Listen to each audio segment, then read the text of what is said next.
तो व्याकरण के दृष्टिकोण से अधूरा हो जाए।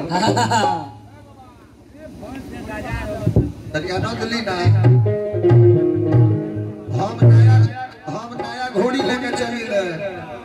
जब टाप उठा ले निमन निमन दाम से बिकाए लगे।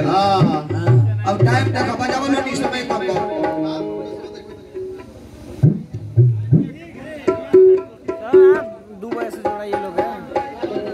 एकदम 2 बज रहा कुछ ही क्षण में कुछ 40 में खत्म हो। हाँ हाँ लाइट का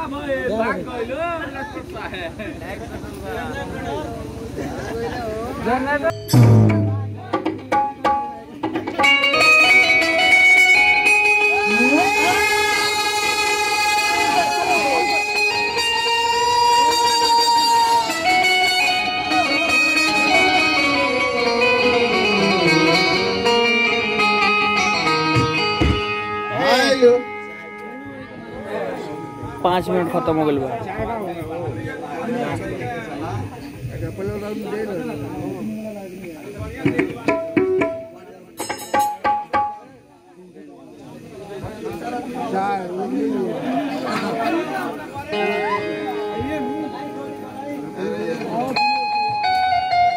ना लेकिन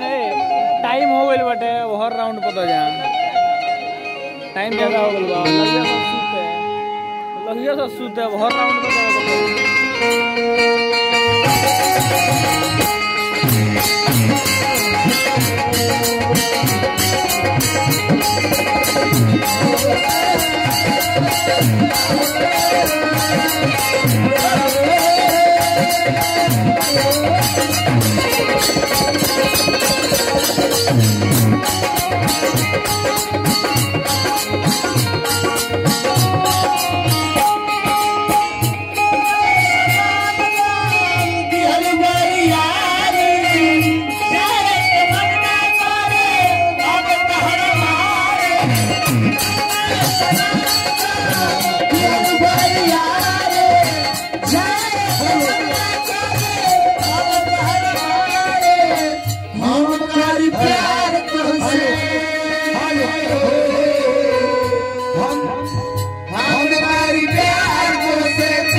चाचा कहता हमरा संगी के चाचा कहता जोहिया से कोई पार गोदी में खिला के जोहिया से कोई पार गोदी में खिला के कहता हमरा संगी के चाचा कहता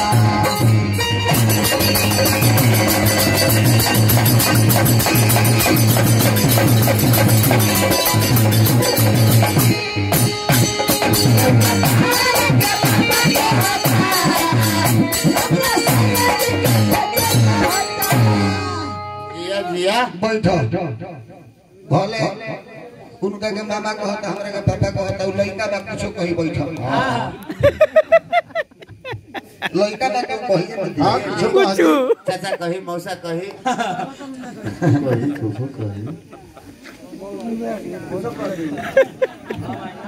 कुपथ अबे ये भी बचल बा हां चाउर हां भूसा माल गायब बा हां अब ना होगा तो नाथ पगा छोड़ा जाओ हां छोड़ाइए जाओ प्रफुल्ल बाबू रूपम बाबू हां प्रफुल्ल मैंने चंपारनी बाबा के बोले का प्रफुल्लो बोलत रहे हां ओमे दू गो सील्ड दई रहे दू गो छोटे गो बड़ हां आ सवेरे दोनों सील्ड वाले आके भय बाबू काटी मालिक हमरा के दे गहले हां कि कुलिया में आ बोलईकवा के बोला के हां आ कहनी कि बाबू क्रिकेट खेलई है दोनों सील्डवा तोरा गांव के बात बन ले जो हां आई तो कमलबास कुंवर के 2 घंटा में बंद करा दो हां ते परवे खाता झाल बजाले ओकरा बाद तो लोग बंद करा दो अभिषेक ते डरे भाग गइले कान में अभिषेक अब प्रदुमन तक दुनिया के घंटा में ढोलक झाल बांध बताई तो हमार भाग बजे इनके संगे अभी ले हम ऑर्डर बानी अरे तो कबे न हमरो के फेल कर देला अरे वो ढा देला रहता है हमार भाग बजे अभी ले हम ऑर्डर बानी हां न तो ई घंटा भर में हमरो खत्म कर देला रहता खत्म अरे रोका तो रहने अभी देखिए एगो गीत हमरे का गावे दी हमरे याद से समय जो चाय पियनी हो उस समय के काट के अब तब हमार समय देख के अब 5 मिनट समय रही हमरे का बता दे हम ठीक बा लेदारी का बंद कर दे हां चली हमरे जो लूर बा तो बोलते हां तू हमार प्रदुमन का बिगड़बो हां तू हमार कमलबास कुंवर का बिगड़बो हां तू रूपम का बिगड़बो केहू केहू के ना बिगाड़ी हां जिकरा नैया नैया जिकरा नैया के हरि खेवनहारे ता तू से मन हजार का करी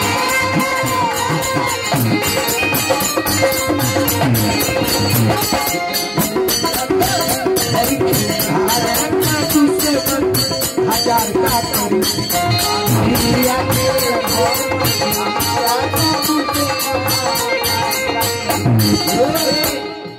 आवाज गरम पानी ठंडा पानी पहलो रूप तारा पूरा भोजपुरिया समाज बिहार के उत्तर प्रदेश के भोजपुरिया समाज के बात कहत नहीं अगर केहू व्यास के आवाज सबसे कम हो सबसे खराब हो वो व्यास का नाम है धनंजय तिवारी लेकिन इनकर रेट भी महंगा हो इनकर वेट भी महंगा हो आई बात इहो के जानते नहीं जरा आवाज खराब हो रौरो का में रौवा पहले गुरु कहत रही है केकरा के टुनटुन हल चल के हां रौवा गांव से सिलजीत ले ली हां अजीत के फिर कहनी टुनटुन बाबा ले ली हमरा के आके हाथ जोड़ के कहले कि ना बाबा नो कहत रौवा ले जाई तारा घरा बा हां आ ओकरा बाद जब हो जाई काम भई 4 साल गुरु कहले हमरा के हां हमरा से मोबाइल पर हां जे रौरे हमर गुरु हई रौरे त गाना गाइले हां आई अब किर गोलहन तौन के अब कहत रहे जय हो गुरु अरविंद जान तनी का है अरविंद है कहां करे ले उ त साधु व्यास हो हां अरविंद के देखे खाली सीधे बातें बोले वो तो जितना बढ़िया उनकर मंडली आइसक्रीम खाला लो हां हमकर चेहरा लो आई देखिए भाई ढोलक उठा के नहीं के तनी मजाक कइलक हां पहले तो ओकरा आवे के ना चाहिए हमरा लोग हां अब हो भाई लिए तो पुदीना लेके आवेला हां लेके आवती है कौन चीज दुआ कह दिया कि खा लो पुदीना हां आ त लोग कह दिया कि खा लो पुदीना आ दुगो समाज में कह तरह से हाय हाय हाय बुझा का जो कि में सुखले होता हां सुखले होता सुखले होता सुखले होता बात हमारा आवाज हो तो दुश्मन हजार का करी हो तो दुश्मन हजार का नई हो बबुआ हाँ जेकर नैया के हरि खेवनहार तो तेज तलवार काटे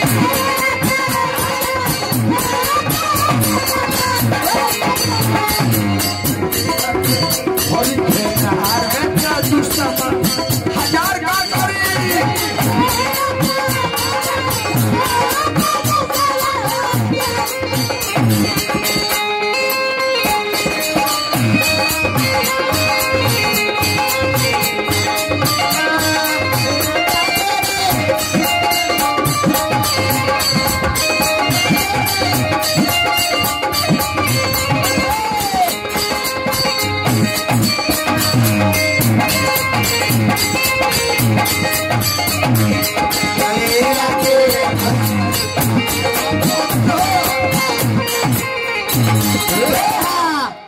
गीत हनु रूपम बाबू सुनी जे ई गीत का बतानी खड़ी हल्लादारी आय में शब्द माल कौन भरत काजी का करे जान के निक छतनी लेकिन का करे निकल कौन चीज जनली लेकिन लतरी निकल छाल से मार हम ए गांव में देखनी त एगो का दोस्त मुअल पकड़ी निकल हां त काहे ना ओकर सिरा गोड़ी कीन लेलो हो भाई देखी गलती नहीं कह रहे एगो ताड़ू का बोलत नहीं की गीत का बतानी काहे की विद्वान के नगरी हो रहे एगो ताड़ू का बड़ी हर जाई खास लगो तो बिया हिमारी के बारी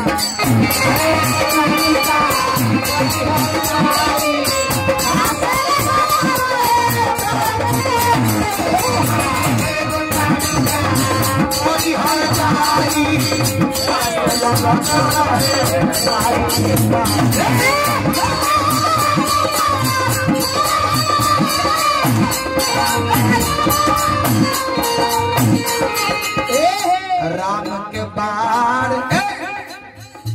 राम के बाण कोई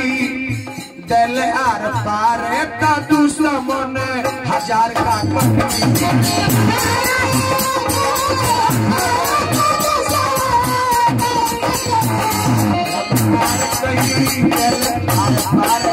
दुश्मन हजार का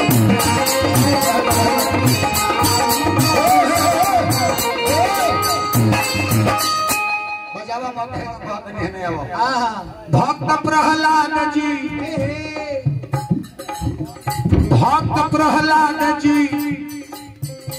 नान्हे उमर के हरि के भजन क के पियल जहर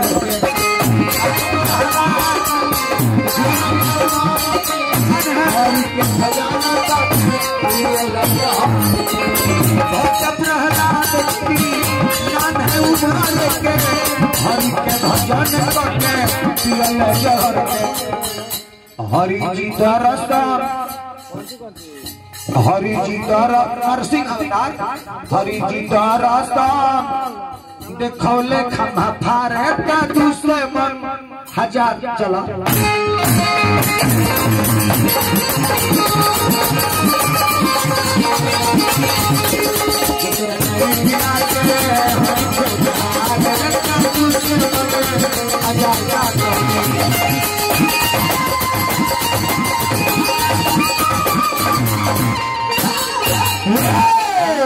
कहानी गाती है राम राम हरे हरे राम हरे राम राम राम हरे हरे आते बोलावा खड़े खड़े से आज काम चली होली ना 5 मिनट देखी भाई हां ई कहले चलो भाई देखी कितना गुप्त बात हम कहनी हां हम कहनी हां ई चलल पाई पर रंभ के अग्नि देवता कहले कि आत्मदाह मत करो अग्नि प्रकट भइले समानवा बहुत समझावे लगले ना राजन मन कर व्यर्थ दानवा दया दर्शावे लगले ना तब गवनी हां भैया सुने के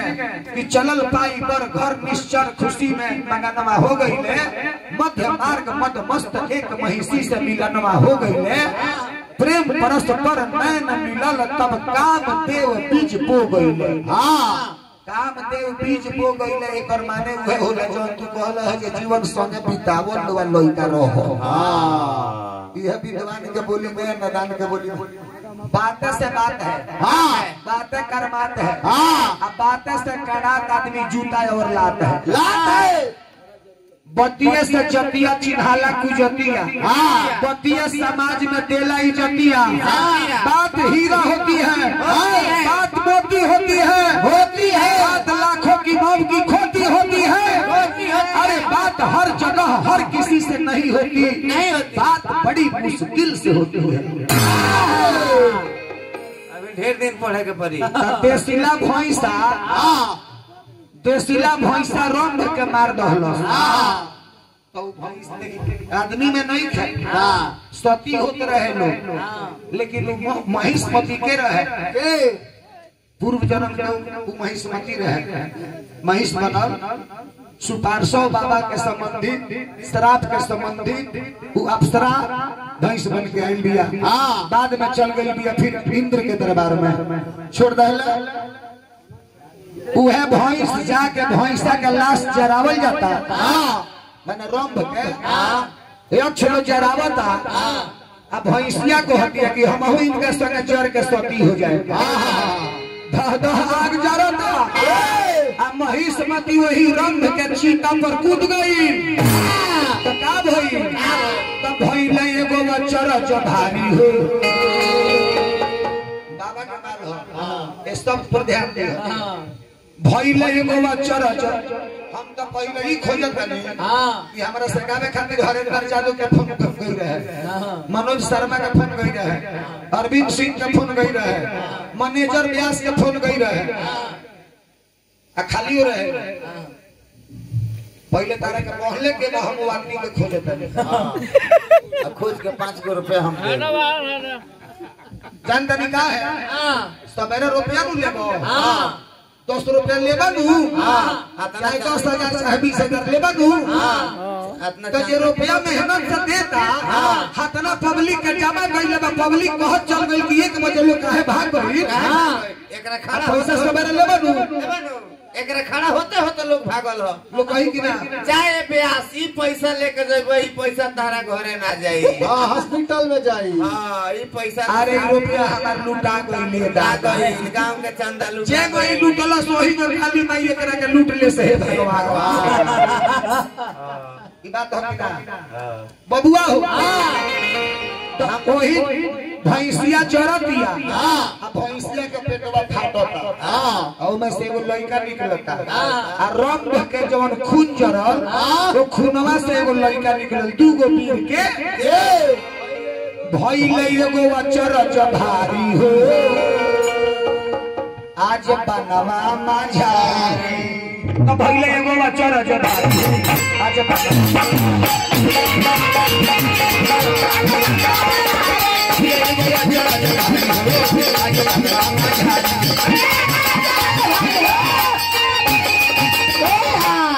का भई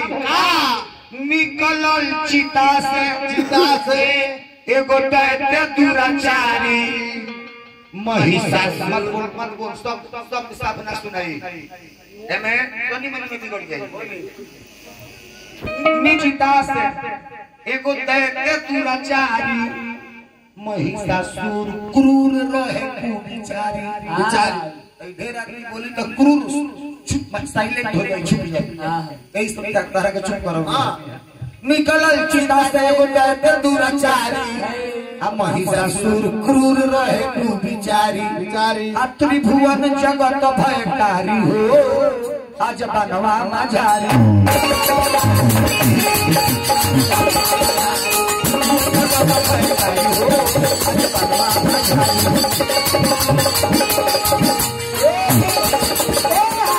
तो फिर भैंस गई कहाँ? पति संग सती भइली महिषी बेचारी। मिलल सदगति गईली इंद्र के दुआरी। श्राप रहे तब भइल त श्राप से उधारी हो आज भगवान वह महिषासुर जाके ब्रह्मा के तपस्या करता हमरा चाचा के हमरा बाप के मारे वाला इंद्र ब्रह्मा के तपस्या करके वर प्राप्त करब आई वर प्राप्त करके तोहरा स्वर्ग पर आक्रमण करब आ तोहर अधिपत्य छीन के आ तोहरा स्वर्ग के स्वर्गाधिपति हम बनब जाके ब्रह्मा से कहता यही गीत के बात है काम एकरा बात समझ दे ए बबुआ आई सुनो बिनती तब समय मांगत बेसी के बेटा शुरू में समय मांगत महिषासुर एगो रक्त बीज भइल जवन वही में पताल में चल गई रक्त बीज जब पताल में चल गई तो दूसरा लड़ाई में आई बा महिषासुर के संगे रक्त बीज नहीं खेलल नहीं से जाके ब्रह्मा जी से कहता महिषासुर कि बीनाती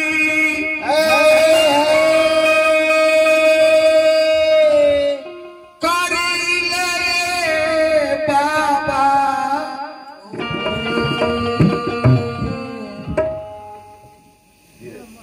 लागता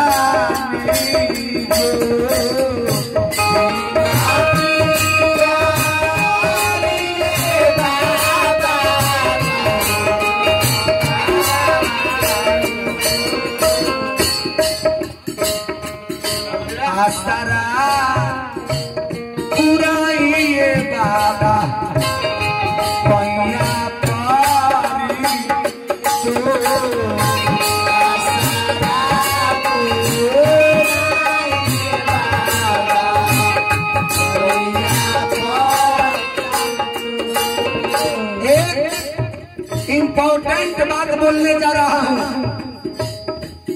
रउआ पहला गीत शुरू कैली है तो हम कहनी है कि कथा आज ना गावे के चाहिए लेकिन हम काहे कहनी है रउआ आगे शुरू कर देनी है रउआ आज के बाद रउआ गावे के चाहिए कि जब दशकंधर मर गई चाहे महिषासुर मर गई तो ओकरा आगे कथा कहाँ गई रउआ गई थी तो हम पीछे पीछे चलत विनती करी ले बाबा दोनों हाथवा जोड़ आस्तारा पुराइए बाबा पैया पड़ी तोर ब्रह्मा से देखी क्या कहता महिषासुर भरती तन में शक्ति धैर्य बुद्धि वाला जो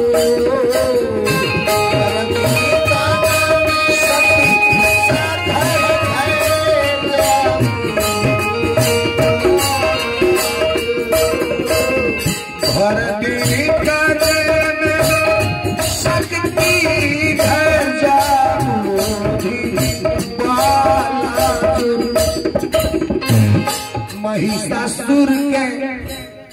विजयी झंडा फहरे चारू यही परिवर्तन हलचल में चौल कहानी यही जगह जानता नहीं कि दूसरा जगह के बात ना हो एगो हमारे रूपम बाबू का बड़ साली उनकर बियाह हो गई बा अच्छा माने इनकर बड़ साली माने इनकर नहीं इनका बड़ भाई का बड़ साली तो वो तो सालिए भइली हनु जी एगो पूजा होत रहे तो एगो पंडित जी के बुलाहट गई पंडित जी जब आइले पंडित जब आइले तो उनका ठेहुने में दर्द रहे अच्छा वही जो कथा कहती पलथी मार के बैठे के कहले जे हमर ठेहु नहीं खेलना हां बचवा हमरा के कुर्सी ले आओ सरे हम कुर्सी पर बैठे एगो कुर्सी दिया गई अब 80 बरिस में पुरानिया बैठ के तारे कुर्सी पर धोती पहनले रहले पुरनका जमाना के ठेहु पर ले पंखा लगा दो हम रहे हवा बहुत रहे आ जैसे एगो बोर्ड उठा के एगो ठेहुने पर धरत रहे पहले धोती साइड हो गई आ नीचे से लगल छेनी हथौड़ी लौक नीचे से तो सब लोग गीत गावता बाकी इनकर बड़ को साली एगो गीत गौली का अब पंडित जी की ओर तकली आ ताक के कहली कि ए बाबा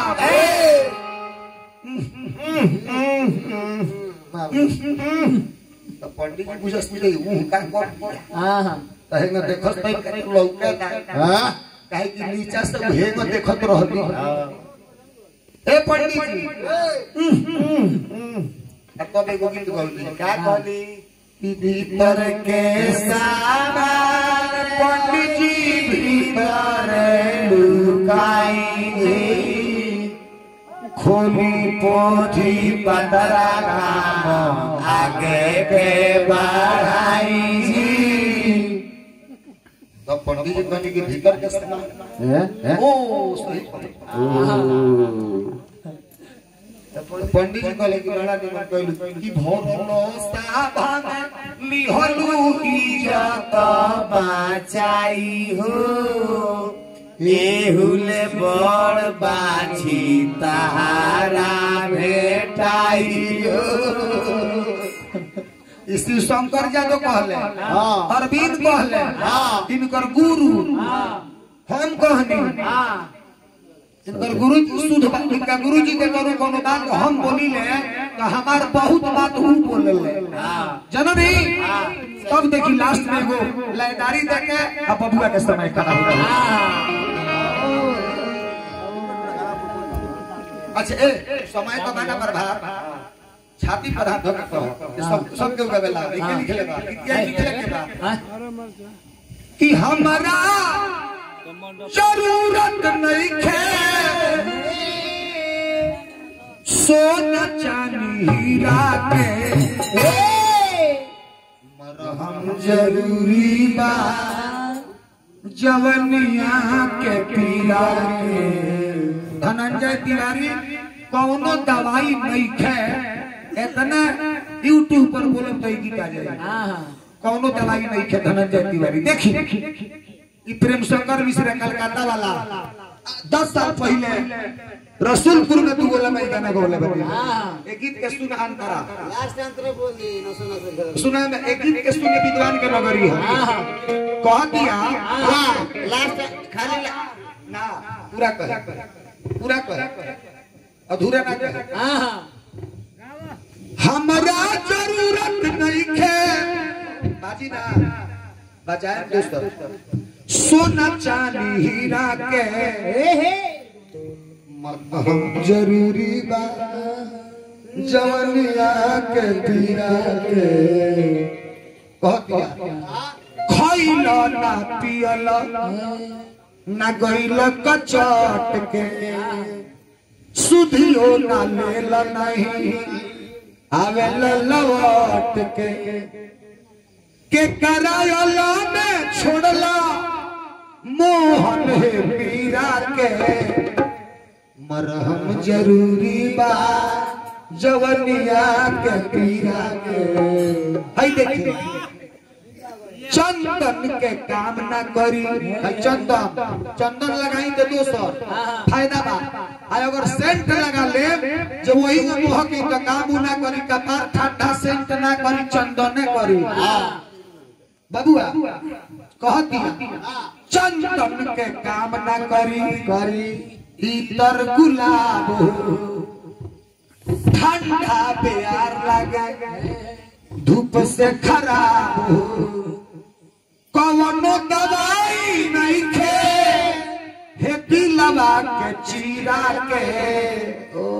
मरहम जरूरी बा जवनिया के पीरा के तो मरहम कौन खोजतिया जालिम लोसन हाय सुन हाय दवाई दे मिलन से मरहम कहे बिरहन बेचारी कृपया दूरी बनाए रखें हाँ नहीं तो वीडियो घर पर जाएगा इसकी मौसी खिसियाएगा सुनो मिलन कोई होला एगो मिलन दर्शन के भी कहल जाला हाँ कहतिया मिलन के मरहम कहे बिरहन बेचारी नस बेधल बा आवये तिवारी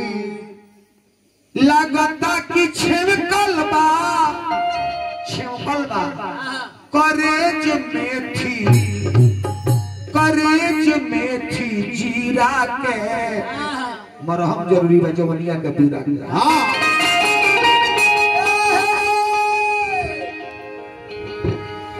देखो लड़का कहता हमरा से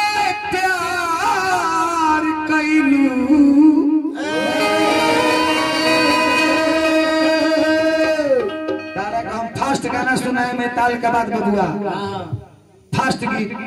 आ देखाए भी नया काहे नहीं की गाबो फट दे मोबाइल में खींच के आई हमर हम जरूरी बा जवानिया के पीरा के हमरा गावे के पहले ही मार देता। पांच आई ले ए बाप चल गइलू हमरे के छोड़ के। हमरा से प्यार कैलू हमरा से प्यार कैलू दोस्तरा के दुल्हन भइलू दोस्तरा के दुल्हन भइलू दोस्तरा के दुल्हन भइलू कौना कसूर के सजा दिल बाड़ू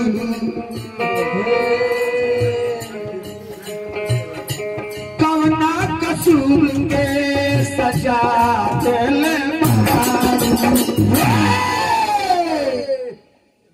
बोलना तू हमरा के क्या दिल बाड़ू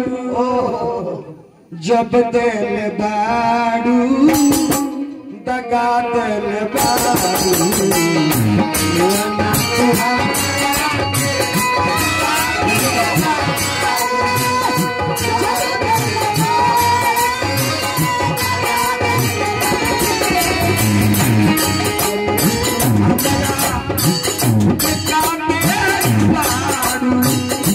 जब दिल बाड़ू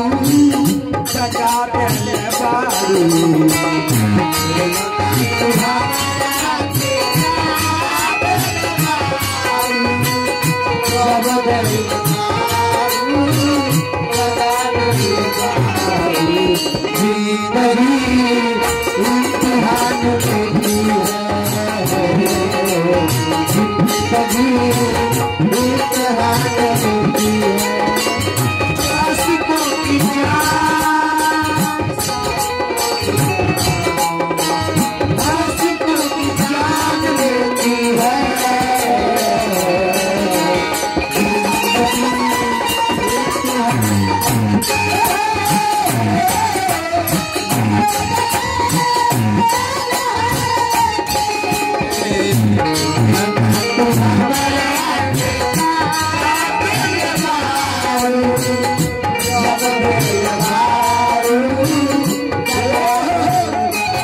इन्हीं तन्हाई में हम दिल को सजा लेते हैं इन्हीं तन्हाई में हम दिल को सजा देते हैं नाम लिखते हैं और लिख कर मिटा देते हैं जब भी नाकाम मोहब्बत का कोई जिक्र करे तो लोग हंस हंस कर मेरा नाम बता देते हैं। अब तसल्ली की जाती नहीं इस मरीज दिल को देखने वाले भी मरने की दुआ देते हैं। ढोलक हाथ में उठा लो का तो खराब हो गई आ उनकर थे कही था वो सुरसंदी माथा पर रात भर गोड़ फेंक ढोलक पर गोड़ धई जाला ढोलक पर गोड़ धई जाला धिकार बा अरे उस्ताद बड़े ए उस्ताद रात दिन रोतानी अपना के कोसी बनी गई मुन्नी मन हो गई निर्दोषी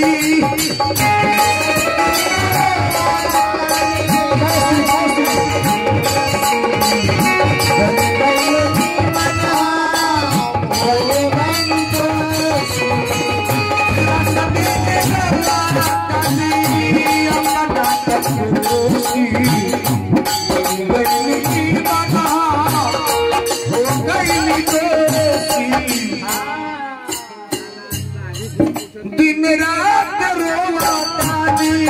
दिन रात रोवातानी अपना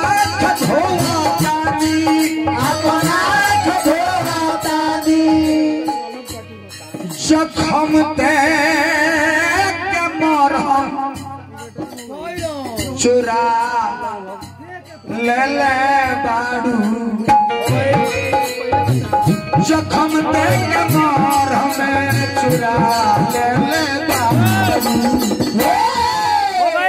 बोलना तू हमरा के का दिल बाड़ू। चलो भगवान के नाम लो आता है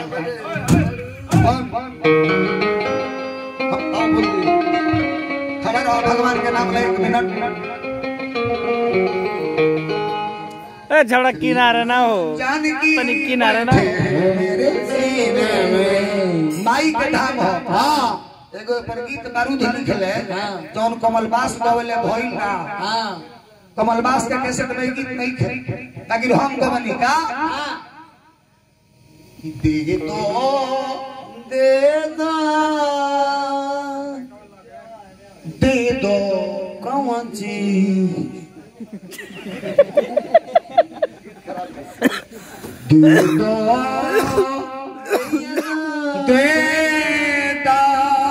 दे दो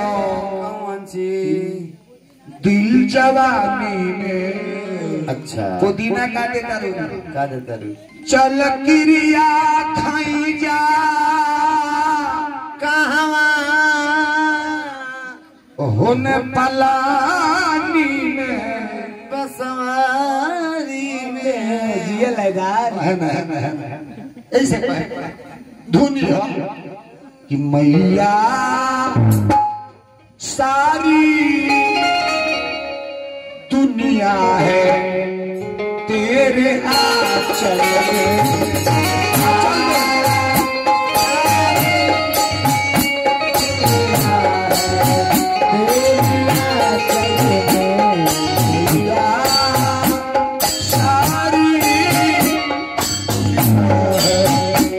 तेरे आंचल में